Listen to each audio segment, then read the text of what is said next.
ବନ୍ଧୁଗଣ, ଏକ ଏଭଳି ଘଟଣା ଯାହା ଶୁଣି ସମସ୍ତଙ୍କ ରୋମ କୁଞ୍ଚି ହୋଇଯିବ।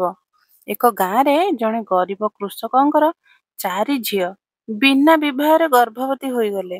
ସମସ୍ତଙ୍କ ମନରେ ଏକମାତ୍ର ପ୍ରଶ୍ନ ଥିଲା, ଏହା କିପରି ହୋଇପାରେ? ଏହି ଶିଶୁର ପିତା କିଏ? ଏହି ଘଟଣା ସମଗ୍ର ଗାଁକୁ ଆଲୋଡ଼ିତ କରିଦେଲା। ଗାଁର ପ୍ରତ୍ୟେକ ବ୍ୟକ୍ତି ଏହା ଚିନ୍ତା କରି ବିଚଳିତ ହେଉଥିଲେ ଯେ ସେ କିଏ ସେହି ନିର୍ଦ୍ଦୟ ବ୍ୟକ୍ତି ଯିଏ ଏକ ଏକ କରି ଏହି ନିରୀହ ଝିଅମାନଙ୍କ ଜୀବନକୁ ନଷ୍ଟ କରୁଛି। ଏହି ହୃଦୟ ବିଦାରକ ସତ୍ୟ ଘଟଣା ନିଶ୍ଚୟ ଶୁଣନ୍ତୁ। ଯଦି ଆପଣଙ୍କୁ ଏଭଳି ଭିଡ଼ିଓ ଦେଖିବାକୁ ପସନ୍ଦ, ତେବେ ଭିଡ଼ିଓଟିକୁ ଗୋଟେ ଲାଇକ୍ ଓ ଚ୍ୟାନେଲକୁ ସବସ୍କ୍ରାଇବ୍ କରନ୍ତୁ। ସିନ୍ଧୁ ନଦୀ କୂଳରେ ଅବସ୍ଥିତ ଏକ ଛୋଟ ଗାଁ ହରିପୁରରେ ଶ୍ୟାମ ଦାସ ନାମକ ତାଙ୍କର 4 ଝିଅ ସୁମିତ୍ରା, ରୁକ୍ମଣୀ, କମଳା ଓ ସବୁଠୁ ଛୋଟ ଝିଅ ଅନୁଷ୍କା ସହ ରହୁଥିଲେ। ଶ୍ୟାମ ଦାସଙ୍କ ପତ୍ନୀ ଲକ୍ଷ୍ମୀ ଅନୁଷ୍କାର ଜନ୍ମ ପରେ କିଛି ସମୟ ପରେ ରୋଗରେ ପୀଡ଼ିତ ହୋଇ ମୃତ୍ୟୁବରଣ କରିଥିଲେ। ସେହି ଦିନଠାରୁ ଶ୍ୟାମ ଦାସ ନିଜ ଝିଅମାନଙ୍କୁ ମା ଓ ବାପା ଦୁହେଁଙ୍କ ସ୍ନେହ ଦେଇ ପାଳନ କରୁଥିଲେ। ସେ ଜଣେ ପରିଶ୍ରମୀ କୃଷକ ଥିଲେ, ଯାହାଙ୍କ ପାଖରେ ଅଳ୍ପ ଜମି ଥାଇ ଦିନ ରାତି ମେହନତ କରି ନିଜ ଝିଅମାନଙ୍କୁ ଭଲ ପରିବେଶ ଦେଉଥିଲେ।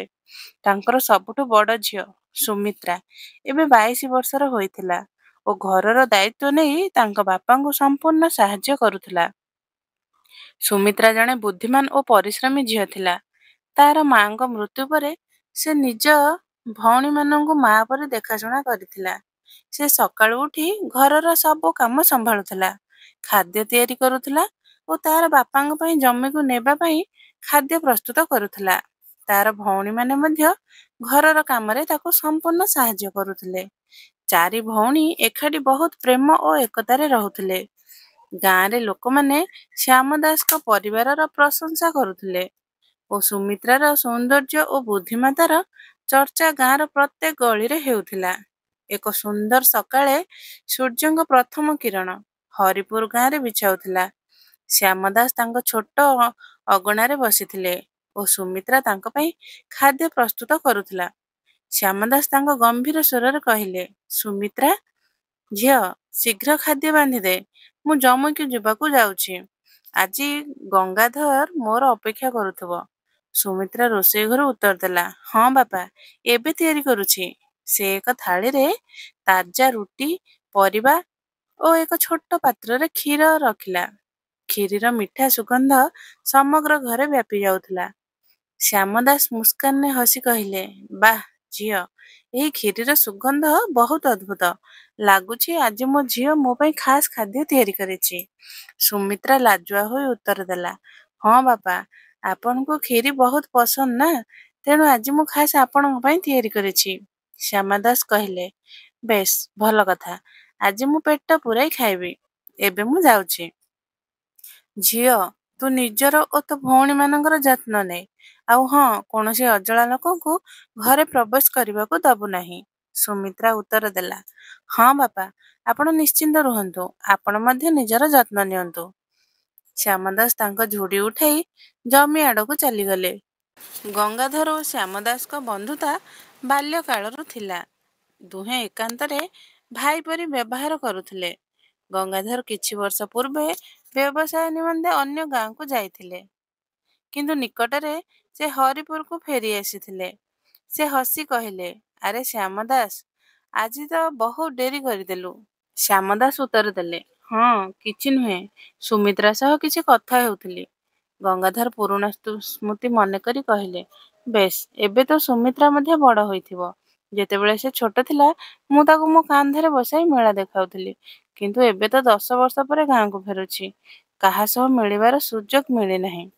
ଶ୍ୟାମ ଦାସ ଗର୍ବର ସହ କହିଲେ, ହଁ ବନ୍ଧୁ, ଲକ୍ଷ୍ମୀଙ୍କ ମୃତ୍ୟୁ ପରେ ସୁମିତ୍ରା ନିଜ ଭଉଣୀମାନଙ୍କୁ ମା ପରି ସମ୍ଭାଳିଛି।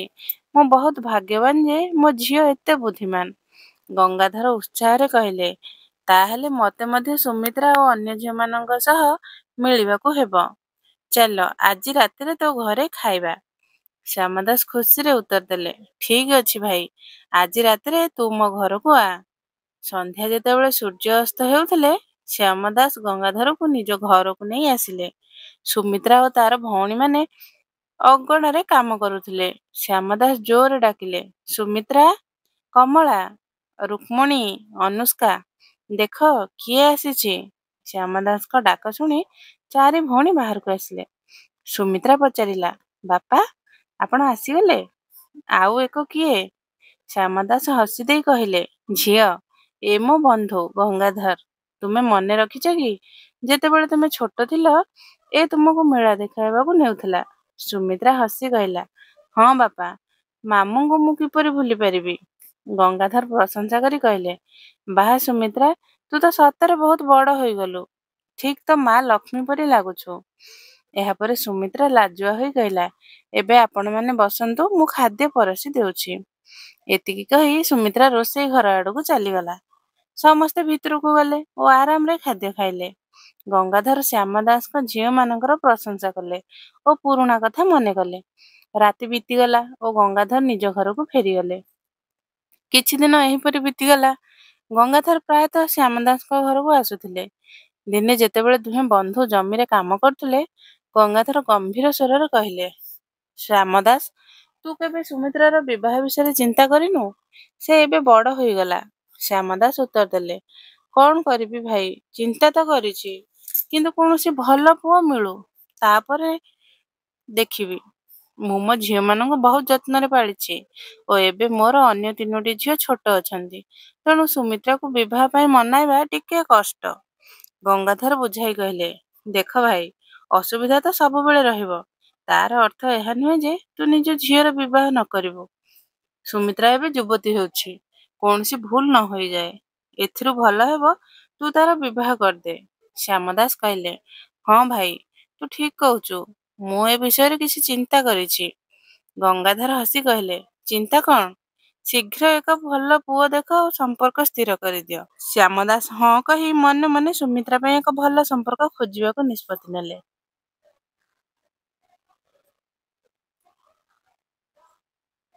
ସୁମିତ୍ରାର ସୌନ୍ଦର୍ଯ୍ୟ ଓ ଭଲ ସ୍ୱଭାବ ହେତୁ ଶୀଘ୍ର ଗାଁର ଏକ ସମ୍ମାନିତ ପରିବାରରୁ ସମ୍ପର୍କ ଆସିଲା।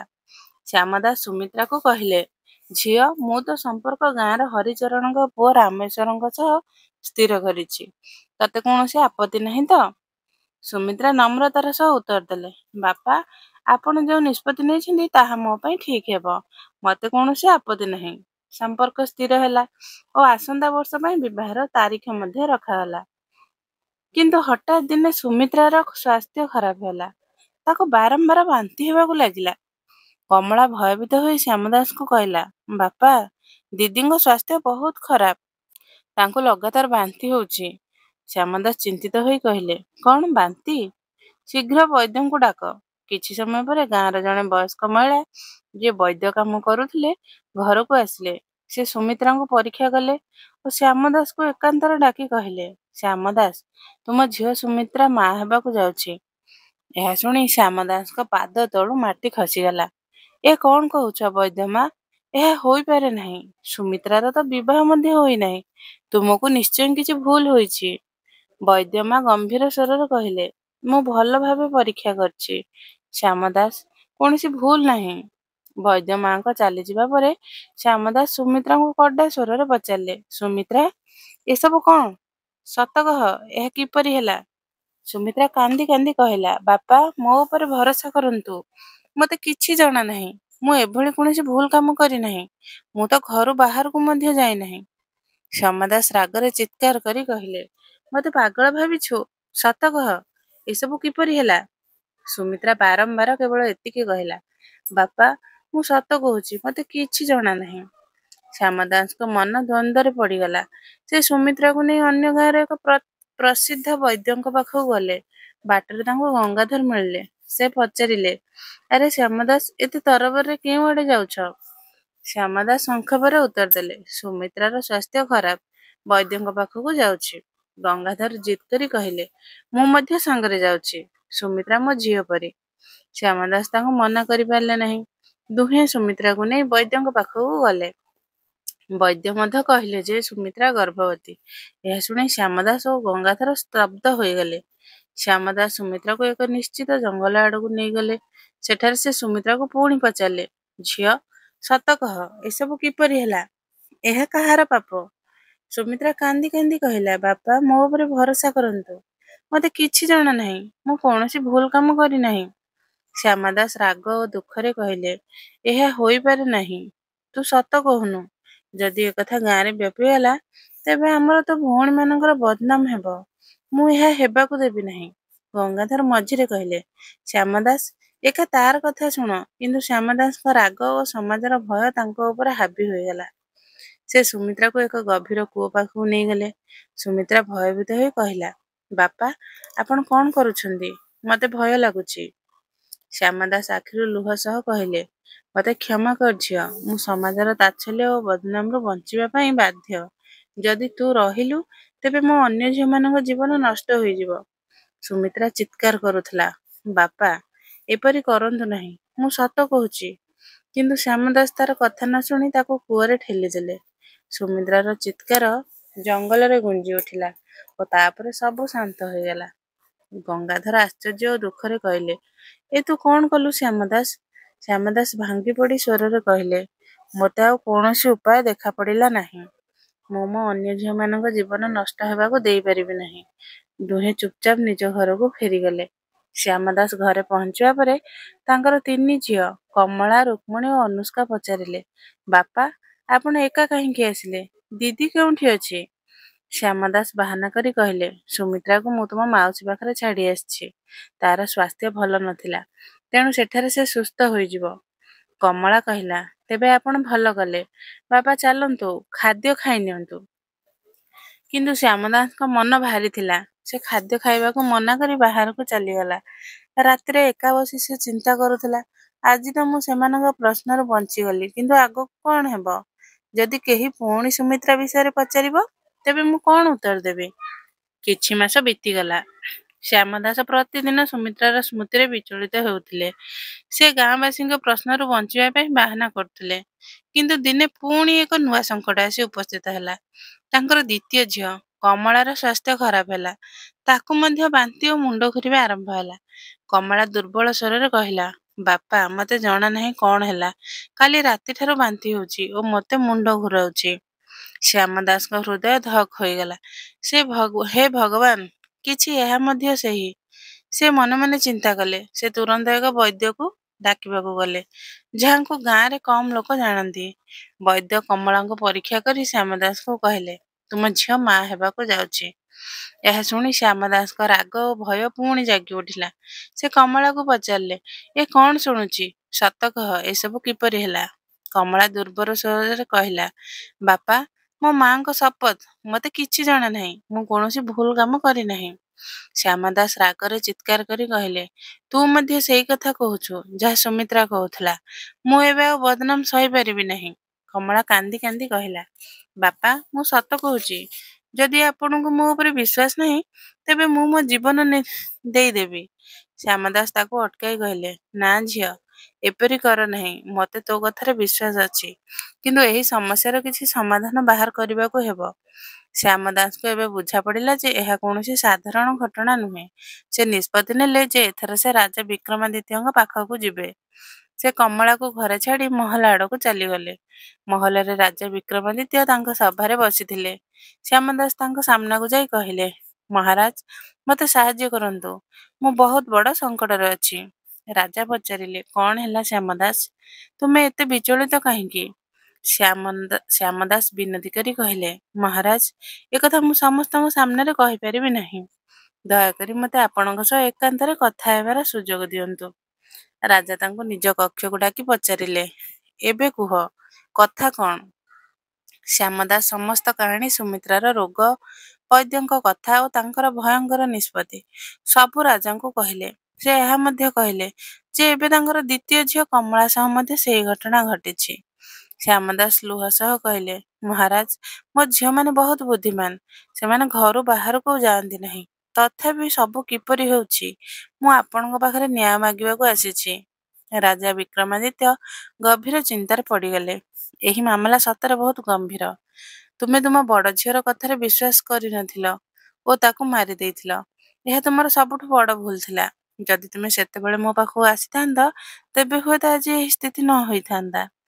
ଶ୍ୟାମଦାସ କହିଲେ, ମୋତେ କ୍ଷମା କରନ୍ତୁ ମହାରାଜ। ମୁଁ ଜଣେ ବାପା ଓ ମୋତେ ସମାଜର ବଦନାମର ଭୟ ଥିଲା। ରାଜା କହିଲେ, ତୁମେ ମଧ୍ୟ ଦୋଷୀ, କିନ୍ତୁ ପ୍ରଥମେ ଆମକୁ ସେହି ଦୁଷ୍ଟକୁ ଧରିବାକୁ ହେବ, ଯିଏ ତୁମ ଝିଅମାନଙ୍କ ଜୀବନ ନଷ୍ଟ କରିଛି। ତୁମେ ଘରକୁ ଯାଅ ଓ କାହାକୁ କିଛି କହ ନାହିଁ। ଆମେ ଏହି ମାମଲାର ସମାଧାନ କରିବୁ।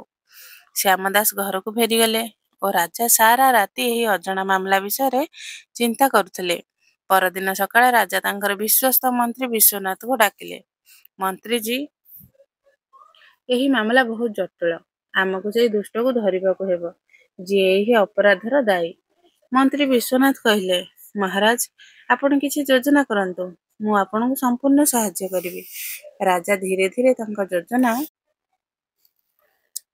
ଧୀରେ ଧୀରେ ତାଙ୍କ ଯୋଜନା କହିଲେ। ଆମେ କିଛି ସୈନ୍ୟମାନଙ୍କୁ ଗାଁ ଲୋକଙ୍କର ବେଶରେ ଶ୍ୟାମଦାସଙ୍କ ଘର ଆଖପାଖରେ ନିଯୁକ୍ତି କରିବୁ। ସେମାନେ ରାତିରେ ନଜର ରଖିବେ ଯେ କିଏ ଆସୁଛି ଓ ଯାଉଛି। ଆମକୁ ସେହି ଦୁଷ୍ଟଙ୍କୁ ହାତେ ହାତେ ଧରିବାକୁ ହେବ। ମନ୍ତ୍ରୀ ରାଜାଙ୍କ ପ୍ରଶଂସା କରି କହିଲେ, ଅତି ଉତ୍ତମ ମହାରାଜ, ଏହି ଯୋଜନା ନିଶ୍ଚୟ କାମ କରିବ। ଶ୍ୟାମଦାସ ଘରକୁ ଫେରି ଆସିଲେ, କିନ୍ତୁ ତାଙ୍କ ମନ ଏବେ ମଧ୍ୟ ଭାରି ଥିଲା। ରାଜା ବିକ୍ରମାଦିତ୍ୟଙ୍କ କଥା ତାଙ୍କୁ ଏକ ନୂଆ ଆଶା ଦେଇଥିଲା, କିନ୍ତୁ ସୁମିତ୍ରାର ସ୍ମୃତି ଓ କମଳାର ଅବସ୍ଥା ତାକୁ ବାରମ୍ବାର ବିଚଳିତ କରୁଥିଲା। ସେ ନିଜ ଝିଅମାନଙ୍କୁ କିଛି ନ କହି ରାତିରେ ସାଧାରଣ ବ୍ୟବହାର କରିବାକୁ ଚେଷ୍ଟା କଲା। କମଳା, ରୁକ୍ମିଣୀ ଓ ଅନୁଷ୍କାଙ୍କୁ ଦେଖି ସେ ମନେ ମନେ ଚିନ୍ତା କରୁଥିଲେ, ହେ ଭଗବାନ, ମୋ ଝିଅମାନଙ୍କୁ ଏହି ସଙ୍କଟରୁ ରକ୍ଷା କର। ସେହି ରାତିରେ ସେ ଶୋଇପାରିଲେ ନାହିଁ। ସେ ଅଙ୍ଗଣାରେ ବସି ତାରାମାନଙ୍କୁ ନିରୀକ୍ଷଣ କରୁଥିଲେ ଓ ମନରେ ଗୋଟିଏ ପ୍ରଶ୍ନ ଘୂରି ବୁଲୁଥିଲା, ଏସବୁ କିପରି ହେଉଛି? ଅନ୍ୟପଟେ ରାଜା ବିକ୍ରମାଦିତ୍ୟ ଓ ତାଙ୍କ ମନ୍ତ୍ରୀ ବିଶ୍ୱନାଥ ନିଜ ଯୋଜନାକୁ କାର୍ଯ୍ୟକାରୀ କରିବାରେ ଲାଗି ପଡ଼ିଥିଲେ।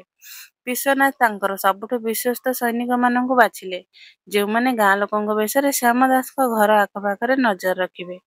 ଏହି ସୈନିକମାନେ ସାଧାରଣ କୃଷକ ଓ ଶ୍ରମିକଙ୍କ ପୋଷାକ ପିନ୍ଧି ଗାଁରେ ମିଶି ଯାଇଥିଲେ, ଯାହାଦ୍ୱାରା କାହାରିକୁ ସନ୍ଦେହ ନ ହେବ। ବିଶ୍ୱନାଥ ସେମାନଙ୍କୁ କଡ଼ା ନିର୍ଦ୍ଦେଶ ଦେଇଥିଲେ ଯେ ସେମାନେ ରାତିରେ ଶ୍ୟାମଦାସଙ୍କ ଘର ଉପରେ ତୀକ୍ଷ୍ଣ ନଜର ରଖିବେ। ଯେକୌଣସି ସନ୍ଦେହଜନକ ଗତିବିଧିର ତୁରନ୍ତ ସୂଚନା ଦେବେ। ରାତି ଗଭୀର ହେବାକୁ ଲାଗିଲା। ହରିପୁର ଗାଁରେ ସନ୍ନାଟା ଛାଇଗଲା। କୁକୁରମାନଙ୍କର ଭୁକିବା ଓ ରାତିର କୀଟମାନଙ୍କର ଶବ୍ଦ ବ୍ୟତୀତ ଆଉ କିଛି ଶୁଣାଯାଉନଥିଲା।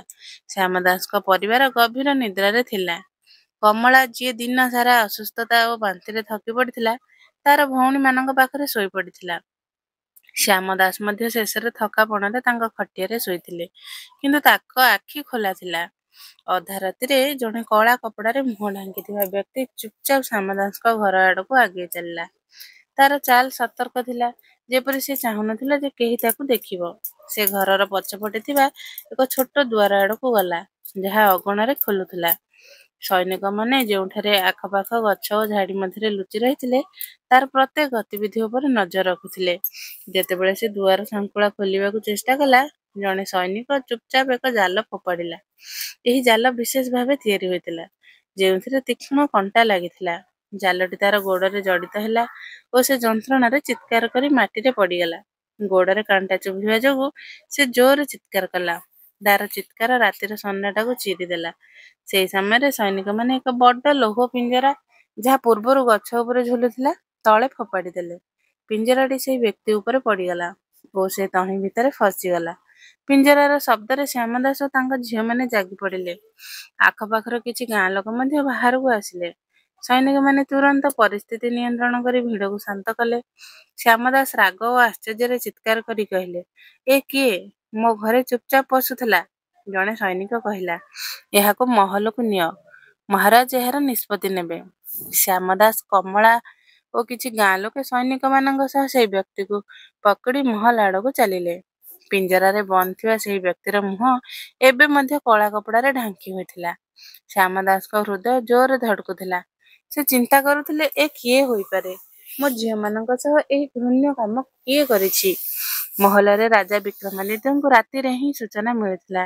ସେ ତାଙ୍କ ସଭାରେ ବସିଥିଲେ ଓ ତାଙ୍କ ମୁହଁରେ ଗମ୍ଭୀରତା ଥିଲା। ସୈନିକମାନେ ସେହି ପିଞ୍ଜରାକୁ ସଭାର ମଝିରେ ଆଣିଲେ। ଶ୍ୟାମଦାସ ଓ କମଳା ମଧ୍ୟ ସେଠାରେ ଉପସ୍ଥିତ ଥିଲେ। ଗାଁ ଲୋକଙ୍କ ଭିଡ଼ ସଭା ବାହାରେ ଜମା ହୋଇଥିଲା, କିନ୍ତୁ ରାଜା କେବଳ କିଛି ବିଶ୍ୱସ୍ତ ଲୋକଙ୍କୁ ଭିତରକୁ ଆସିବାକୁ ଅନୁମତି ଦେଇଥିଲେ। ରାଜା କଡ଼ା ସ୍ୱରରେ କହିଥିଲେ, ଏହାର ମୁହଁରୁ କପଡ଼ା ହଟାଅ। ମନ୍ତ୍ରୀ ବିଶ୍ୱନାଥ ଆଗେଇ ଆସି ସେହି ବ୍ୟକ୍ତିର ମୁହଁରୁ କଳା କପଡ଼ା ହଟାଇଲେ। ମୁହଁ ଦେଖିବା ମାତ୍ରେ ଶ୍ୟାମଦାସଙ୍କ ମୁହଁରୁ ଏକ ଚିତ୍କାର ବାହାରିଲା, ଗଙ୍ଗାଧର, ତୁ? ସମସ୍ତେ ସ୍ତବ୍ଧ ହୋଇଗଲେ। ସେହି ବ୍ୟକ୍ତି ଆଉ କେହି ନୁହେଁ, ଶ୍ୟାମ ଦାସଙ୍କର ବାଲ୍ୟକାଳର ବନ୍ଧୁ ଗଙ୍ଗାଧର ଥିଲା। କମଳାର ଆଖିରେ ଲୁହ ଆସିଗଲା ଓ ସେ କହିଲା, ମାମୁଁ, ଆପଣ ଏସବୁ କ'ଣ କଲେ? ଶ୍ୟାମ ଦାସଙ୍କର ରାଗ ଓ ଦୁଃଖ ତାଙ୍କ ସ୍ୱରରେ ସ୍ପଷ୍ଟ ଝଲକୁଥିଲା। ମହାରାଜ, ଏ ମୋ ବନ୍ଧୁ ଗଙ୍ଗାଧର। ମୁଁ ଏହାକୁ ମୋ ଭାଇ ପରି ମାନୁଥିଲି ଓ ଏହା ମୋ ଝିଅମାନଙ୍କ ସହ ଏହି ନୀଚ କାମ କରିଛି। ରାଜା ବିକ୍ରମାଦିତ୍ୟ ଗର୍ଜନ କରି କହିଲେ, ଗଙ୍ଗାଧର, କୁହ, ତୁମେ ଏସବୁ କାହିଁକି କଲ? ଶ୍ୟାମଦାସଙ୍କ ଝିଅମାନେ ତୋ ଝିଅ ପରି ଥିଲେ, ତଥାପି ତୁ ଏହି ଘୃଣ୍ୟ ଅପରାଧ କଲୁ? ଗଙ୍ଗାଧର ମୁଣ୍ଡ ତଳକୁ କରି ରହିଲା। କିଛି ସମୟ ନୀରବତା ପରେ ସେ ଧୀର ସ୍ୱରରେ କହିଲା, ମହାରାଜ, ମୋତେ କ୍ଷମା କରନ୍ତୁ। ମୁଁ ମୋ ଦୋଷ ସ୍ୱୀକାର କରୁଛି। ଏସବୁ ମୋ ଦୁର୍ବଳତା ଯୋଗୁଁ ହେଲା। ଗଙ୍ଗାଧର ମୁଣ୍ଡ ଉଠାଇ ଧୀରେ ଧୀରେ ତାର କାହାଣୀ ଆରମ୍ଭ କଲା।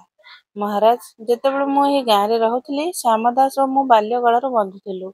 ମୁଁ ତାର ଝିଅମାନଙ୍କୁ ମୋ ଝିଅ ପରି ମାନୁଥିଲି। କିନ୍ତୁ କିଛି ବର୍ଷ ପୂର୍ବେ ମୁଁ ବ୍ୟବସାୟ ନିମନ୍ତେ ଅନ୍ୟ ଗାଁକୁ ଯାଇଥିଲି। ସେଠାରେ ମୋ ଜୀବନ କଷ୍ଟକର ଥିଲା। ମୋର ବିବାହ ହୋଇପାରିଲା ନାହିଁ, କାରଣ କେହି ବ୍ୟବସାୟୀକୁ ନିଜ ଝିଅ ଦେବାକୁ ଚାହୁଁନଥିଲେ। ଲୋକେ ତାଚ୍ଛଲ୍ୟ କରୁଥିଲେ ଯେ ମୁଁ ବୁଢ଼ା ହୋଇଗଲିଣି ଓ ଏବେ ମୋତେ କେହି ମିଳିବ ନାହିଁ। ଯେତେବେଳେ ମୁଁ ଅନେକ ବର୍ଷ ପରେ ହରିପୁରକୁ ଫେରିଲି, ଶ୍ୟାମ ଦାସ ସହ ମୋର ସାକ୍ଷାତ ହେଲା। ସେ ମୋତେ ନିଜ ଘରକୁ ନେଇଗଲା। ସେଠାରେ ମୁଁ ସୁମିତ୍ରାକୁ ଦେଖିଲି। ସେ ଏବେ ଯୁବତୀ ଓ ସୁନ୍ଦରୀ ହୋଇଥିଲା। ମୋ ମନରେ ଭୁଲ ଚିନ୍ତା ଆସିବାକୁ ଲାଗିଲା। ମୁଁ ମୋ ଏହି ଦୁର୍ବଳତାକୁ ରୋକିବାକୁ ଚେଷ୍ଟା କଲି, କିନ୍ତୁ ମୁଁ ହାରିଗଲି। ମୋ ଜୀବନରେ ଏକ ସାଙ୍ଗର ଅଭାବ ମୋତେ କଷ୍ଟ ଦେଉଥିଲା ଓ ସୁମିତ୍ରାର ସୌନ୍ଦର୍ଯ୍ୟ ମୋ ମନକୁ ଭ୍ରାନ୍ତ କରିଦେଲା। ଦିନେ ମୁଁ ମୋର ଏକ ପୁରୁଣା ବନ୍ଧୁ ପାଖକୁ ଗଲି, ଯିଏ ଔଷଧି ବ୍ୟବସାୟ କରୁଥିଲା। ତାକୁ ମୁଁ ଅସୁବିଧା କହିଲି। ସେ ମୋତେ ଏଭଳି ଔଷଧ ଦେଲା, ଯାହା ଛିଞ୍ଚିଲେ କେହି ଗଭୀର ନିଦ୍ରାରେ ଚାଲିଯାଏ ଓ ତାକୁ କିଛି ଜଣାପଡ଼େ ନାହିଁ। ମୁଁ ସେହି ଔଷଧିର ବ୍ୟବହାର କଲି। ଯେତେବେଳେ ମୁଁ ଶ୍ୟାମ ଦାସଙ୍କ ଘରକୁ ଯାଉଥିଲି, ରାତିରେ ମୁଁ ସେହି ଔଷଧି ଛିଞ୍ଚୁଥିଲି, ଯାହାଦ୍ୱାରା ସମଗ୍ର ପରିବାର ଅଚେତ ହୋଇଯାଉଥିଲେ। ତାପରେ ମୁଁ ମୋର ଭୁଲ ଉଦ୍ଦେଶ୍ୟ ପୂରଣ କରୁଥିଲି। ସକାଳ ହେବା ପୂର୍ବରୁ ମୁଁ ଚୁପଚାପ ବାହାରି ଯାଉଥିଲି, ଯାହାଦ୍ୱାରା କାହାକୁ କିଛି ଜଣାପଡ଼େ ନାହିଁ। ଯେତେବେଳେ ସୁମିତ୍ରାର ସ୍ୱାସ୍ଥ୍ୟ ଖରାପ ହେଲା, ମୋତେ ଭୟ ଲାଗିଲା ଯେ ମୋ ଅପରାଧ ସାମ୍ନାକୁ ଆସିଯିବ। କିନ୍ତୁ ଯେତେବେଳେ ଶ୍ୟାମ ଦାସ ସୁମିତ୍ରାକୁ ଗଙ୍ଗାଧର ରୋକିଗଲା, କାରଣ ସେ ଆଗକୁ କହିପାରୁ ନଥିଲା। ଶ୍ୟାମ ଦାସ ଚିତ୍କାର କରି କହିଲେ, କୁହ, ଦୁଷ୍ଟ, ତୁ ଏସବୁ କାହିଁକି କଲୁ? ତୋତେ ଜରା ମଧ୍ୟ ଲଜ୍ଜା ଆସିଲା ନାହିଁ? ଗଙ୍ଗାଧର କହିଲା, ମୋତେ କ୍ଷମା କର ଶ୍ୟାମ ଦାସ। ମୁଁ ମୋ ଦୁର୍ବଳତା ଉପରେ ନିୟନ୍ତ୍ରଣ ରଖିପାରିଲି ନାହିଁ। କିନ୍ତୁ ଏଥିରେ ତୋର ମଧ୍ୟ ଦୋଷ ଅଛି। ତୁ ତୋର ଯୁବତୀ ଝିଅମାନଙ୍କର ସମୟରେ ବିବାହ କରିଲୁନି। ଯଦି ସୁମିତ୍ରାର ବିବାହ ଆଗରୁ ହୋଇଥାନ୍ତା, ତେବେ ହୁଏତ ଏସବୁ ନ ହୋଇଥାନ୍ତା। ରାଜା ବିକ୍ରମାଦିତ୍ୟ ଗମ୍ଭୀର ସ୍ୱରରେ କହିଲେ, ଚୁପ୍ କର ନୀଚ। ତୁ ଅପରାଧ କରି ଏବେ ତୋ ବନ୍ଧୁ ଉପରେ ଦୋଷ ମାଡ଼ୁଛୁ। ତୋ ଯୋଗୁଁ ଜଣେ ଝିଅର ଜୀବନ ଗଲା ଓ ଅନ୍ୟ ଜଣଙ୍କର ଜୀବନ ନଷ୍ଟ ହେଲା। ତୋତେ କୌଣସି କ୍ଷମା ମିଳିବ ନାହିଁ। ରାଜା ସୈନିକମାନଙ୍କୁ ଆଦେଶ ଦେଲେ, ଏହି ଦୁଷ୍ଟକୁ ରାଜ୍ୟର ମଝିରେ ନିଅ। ଏହାକୁ ଫାଶୀରେ ଝୁଲାଅ, ଯାହାଦ୍ୱାରା ସମସ୍ତେ ଦେଖନ୍ତୁ ଯେ ଏଭଳି ଘୃଣ୍ୟ କାମ କରୁଥିବା ଲୋକଙ୍କର କ'ଣ ପରିଣାମ ହୁଏ। ସୈନିକମାନେ ଗଙ୍ଗାଧରକୁ ପକଡ଼ିକି ନେଇଗଲେ। ଗାଁ ଲୋକଙ୍କ ଭିଡ଼ ତାକୁ ତାଚ୍ଛଲ୍ୟ କଲେ ଓ ନିନ୍ଦା କଲେ। ଗଙ୍ଗାଧରର ମୁଣ୍ଡ ଲଜ୍ଜାରେ ତଳକୁ ଝୁଙ୍କି ରହିଥିଲା। ତାର ଶାସ୍ତି ସମଗ୍ର ଗାଁକୁ ଏକ ବାର୍ତ୍ତା ଦେଲା, ଏଭଳି ଅପରାଧର କୌଣସି କ୍ଷମା ନାହିଁ। ରାଜା ଶ୍ୟାମ ଦାସଙ୍କ ଆଡ଼କୁ ଚାହିଁ କହିଲେ, ଶ୍ୟାମ ଦାସ, ଗଙ୍ଗାଧର ଯେଉଁ ଅପରାଧ କରିଛି, ତାର ଦାୟୀ ସେ। କିନ୍ତୁ ତୁମେ ମଧ୍ୟ ତୁମ ଝିଅ ସୁମିତ୍ରାର କଥାରେ ବିଶ୍ୱାସ ନ କରି ତାର ଜୀବନ ନେଇଥିଲ। ଏହା ତୁମର ସବୁଠାରୁ ବଡ଼ ଭୁଲ ଥିଲା। ଯଦି ତୁମେ ସେତେବେଳେ ଆମକୁ ସବୁ କହିଥାନ୍ତ, ତେବେ ହୁଏତ କମଳାର ଜୀବନ ନଷ୍ଟ ହୋଇନଥାନ୍ତା। ଶ୍ୟାମ ଦାସ ଲୁହ ସହ କହିଲେ, ମହାରାଜ, ମୋତେ କ୍ଷମା କରନ୍ତୁ। ମୁଁ ଜଣେ ବାପା ଓ ମୋତେ ସମାଜର ବଦନାମର ଭୟ ଥିଲା। ମୁଁ ଯାହା କଲି ତାହା ମୋତେ ଠିକ୍ ଲାଗିଲା। ରାଜା ଶ୍ୟାମ ଦାସଙ୍କୁ ବୁଝାଇ କହିଲେ, ଆମେ ତୁମର ମଜବୁରି ବୁଝୁଛୁ, କିନ୍ତୁ ତୁମେ ଯେଉଁ ଅପରାଧ କରିଛ ତାର ଶାସ୍ତି ତୁମକୁ ମିଳିବ। ତୁମକୁ 5 ବର୍ଷ ପାଇଁ କାରାଗାରରେ ରହିବାକୁ ହେବ। କିନ୍ତୁ ତୁମ ଝିଅ କମଳାର ଦାୟିତ୍ୱ ଏବେ ଆମର। ଆମେ ତାର ବିବାହ କୌଣସି ଭଲ ଓ ସମ୍ମାନିତ ବ୍ୟକ୍ତି ସହ କରାଇବୁ, ଆଉ ତାର ଶିଶୁକୁ ବାପାର ସାୟା ମିଳିବ। ତୁମେ ଚିନ୍ତା କର ନାହିଁ। ଶ୍ୟାମ ଦାସ ହାତ ଯୋଡ଼ି କହିଲେ, ଆପଣଙ୍କୁ ବହୁତ ବହୁତ ଧନ୍ୟବାଦ ମହାରାଜ। ଆପଣ ମୋର ସମସ୍ତ ଚିନ୍ତା ଦୂର କରିଦେଲେ। ରାଜା ବିକ୍ରମାଦିତ୍ୟ ନିଜ ପ୍ରତିଶ୍ରୁତି ଅନୁଯାୟୀ କମଳାଙ୍କର ବିବାହ ଏକ ବିଶ୍ୱସ୍ତ ସୈନିକ ସୂର୍ଯ୍ୟଙ୍କ ସହ କରାଇଲେ। ସୂର୍ଯ୍ୟ ଜଣେ ନେକ ଓ ପରିଶ୍ରମୀ ଯୁବକ ଥିଲେ, ଯିଏ କମଳାର ଅବସ୍ଥାକୁ ବୁଝୁଥିଲେ। ସେ କମଳାକୁ ପୂର୍ଣ୍ଣ ସମ୍ମାନର ସହ ଗ୍ରହଣ କଲେ ଓ ତାର ଆଗାମୀ ଶିଶୁକୁ ମଧ୍ୟ ନିଜ ଶିଶୁ ପରି ପ୍ରେମ ଦେବାର ପ୍ରତିଶ୍ରୁତି ଦେଲେ। ରୁକ୍ମିଣୀ ଓ ଅନୁଷ୍କାର ବିବାହ ମଧ୍ୟ ରାଜା ମହଲର 2 ଅନ୍ୟ ସୈନିକ ରମେଶ ଓ କିଶୋରଙ୍କ ସହ କରାଇଲେ। ଉଭୟ ସୈନିକ କେବଳ ବୀର ନୁହେଁ, ଦୟାଳୁ ଓ ପରିବାର ପ୍ରତି ସମର୍ପିତ ମଧ୍ୟ ଥିଲେ। ରାଜା ନିଶ୍ଚିତ କଲେ ଯେ ଶ୍ୟାମାଦାସଙ୍କ ଝିଅମାନେ ଏକ ନିରାପଦ ଓ ସମ୍ମାନଜନକ ଜୀବନଯାପନ କରନ୍ତୁ। ରୁକ୍ମିଣୀ ଓ ଅନୁଷ୍କାକୁ ରାଜମହଲରେ କାମ କରୁଥିବା ଦାସୀମାନଙ୍କ ସହ ଶିକ୍ଷା ଓ ପ୍ରଶିକ୍ଷଣ ପାଇଁ ପଠାଇଲେ, ଯାହାଦ୍ୱାରା ସେମାନେ ଆତ୍ମନିର୍ଭରଶୀଳ ହୋଇପାରନ୍ତି। ଉଭୟ ଭଉଣୀ ପରିଶ୍ରମୀ ଥିଲେ ଓ ଶୀଘ୍ର ମହଲରେ ନିଜର ସ୍ଥାନ ତିଆରି କଲେ। କମଳାର ଏକ ସୁନ୍ଦରୀ ଝିଅର ଜନ୍ମ ହେଲା ଓ ସୂର୍ଯ୍ୟ ତାକୁ ନିଜ ଝିଅ ପରି ପ୍ରେମ ଦେଲା। 5 ବର୍ଷ ପରେ ଯେତେବେଳେ ଶ୍ୟାମଦାସ ନିଜ ଶାସ୍ତି ସମାପ୍ତ କରି କାରାଗାରରୁ ବାହାରିଲେ, ସେ ତାଙ୍କର 3 ଝିଅଙ୍କୁ ଖୁସି ଓ ନିରାପଦ ଦେଖିଲେ। କମଳା ତାର ଝିଅ ଓ ସ୍ୱାମୀ ସୂର୍ଯ୍ୟଙ୍କ ସହ ଏକ ଛୋଟ ଘରେ ସୁଖୀ ଜୀବନଯାପନ କରୁଥିଲା। ରୁକ୍ମିଣୀ ଓ ଅନୁଷ୍କା ମଧ୍ୟ ନିଜ ନିଜ ପରିବାର ସହ ଖୁସି ଥିଲେ। ଶ୍ୟାମଦାସଙ୍କ ଆଖିରେ ଲୁହ ଆସିଗଲା। ସେ ମହଲକୁ ଗଲେ ଓ ରାଜା ବିକ୍ରମାଦିତ୍ୟଙ୍କ ସାମ୍ନାରେ ମୁଣ୍ଡ ନତ କରି କହିଲେ, ମହାରାଜ, ଆପଣ ମୋ ଝିଅମାନଙ୍କୁ ନୂଆ ଜୀବନ ଦେଇଛନ୍ତି। ମୁଁ ଆପଣଙ୍କର ସବୁବେଳେ ଋଣୀ ରହିବି। ରାଜା ବିକ୍ରମାଦିତ୍ୟ କହିଲେ, ଶ୍ୟାମଦାସ, ଆମର କର୍ତ୍ତବ୍ୟ ଆମ ପ୍ରଜାର ରକ୍ଷା କରିବା। ତୁମେ ତୁମ ଭୁଲର ଶାସ୍ତି ଭୋଗିଛ। ଏବେ ତୁମ ଝିଅମାନଙ୍କ ସହ ସମୟ ବିତାଅ ଓ ସେମାନଙ୍କୁ ପ୍ରେମ ଦିଅ। ଶ୍ୟାମଦାସ ନିଜ ଗାଁକୁ ଫେରି ଆସିଲେ ଓ ତାଙ୍କ ଝିଅମାନଙ୍କ ସହ ସମୟ ବିତାଇବାକୁ ଲାଗିଲେ। ଗଙ୍ଗାଧରର ଶାସ୍ତି ସମଗ୍ର ରାଜ୍ୟରେ ଏକ ଉଦାହରଣ ସୃଷ୍ଟି କଲା ଓ ଲୋକ ବୁଝିଗଲେ ଯେ ଅପରାଧର କୌଣସି ବାହାନା ଗ୍ରହଣ କରାଯିବ ନାହିଁ। ରାଜା ବିକ୍ରମାଦିତ୍ୟଙ୍କର ନ୍ୟାୟପ୍ରିୟତାର କାହାଣୀ ଆହୁରି ବ୍ୟାପିଗଲା ଓ ହରିପୁର ଗାଁରେ ପୁଣି ଶାନ୍ତି ଓ ସମୃଦ୍ଧି ଫେରିଆସିଲା। ଶ୍ୟାମଦାସ ନିଜ ଭୁଲରୁ ଶିକ୍ଷା ନେଲେ ଓ ତାଙ୍କ ଝିଅମାନଙ୍କର ଖୁସିରେ ନିଜ ଜୀବନର ଉଦ୍ଦେଶ୍ୟ ଖୋଜି ପାଇଲେ। କମଳା, ରୁକ୍ମିଣୀ ଓ ଅନୁଷ୍କା ମଧ୍ୟ ତାଙ୍କ ବାପାଙ୍କୁ କ୍ଷମା କରିଦେଲେ, କାରଣ ସେମାନେ ଜାଣିଥିଲେ ଯେ ତାଙ୍କ ବାପା ଯାହା କରିଥିଲେ ଏହା ସମାଜର ଚାପ ଓ ଭୟ ଯୋଗୁଁ କରିଥିଲେ।